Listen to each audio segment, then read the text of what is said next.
There's you in 1963. Oh, that brings back memories. Yeah, you were 11? 11, and that's at White City. Uh-huh. And we played a lot of state tournaments there in the early days when I travelled to... actually, it looks like my grandchild. Is that I look like my grandchild. Family resemblance. It's and funny. Here we are, this is a year later. A year later.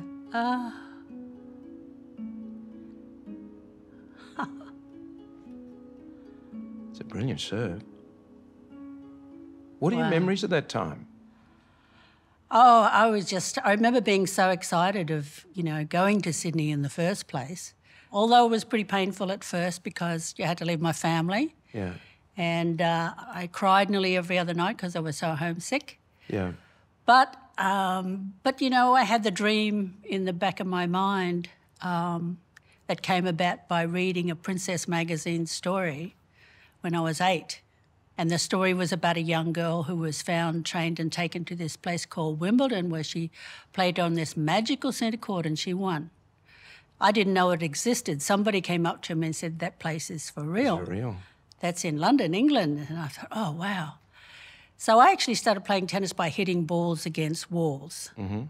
And every time I went to sleep at night, I would dream about playing on that magical centre court. So that became my dream. Okay, here you are at 19, reminiscing about your childhood in country New South Wales.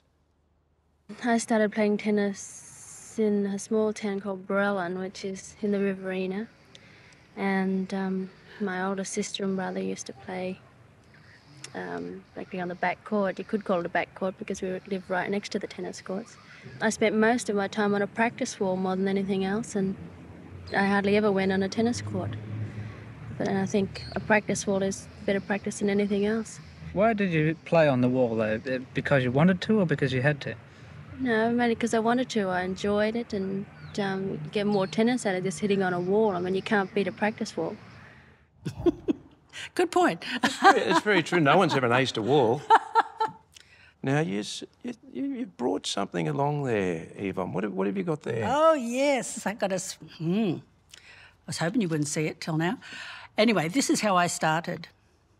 First of all, my dad, he cut a handle out of an apple crate board similar to this, but my younger sister put it in the fire and burnt it. So we did another one. And then I saw my older sister and brother hitting against the wall with bat. I took it off them and I wouldn't give it back. So you can start with anything. And I call it my bundi. And if people like you ask me any weird questions, I hit them on the head with it. All right, I better watch out. Okay. Just kidding.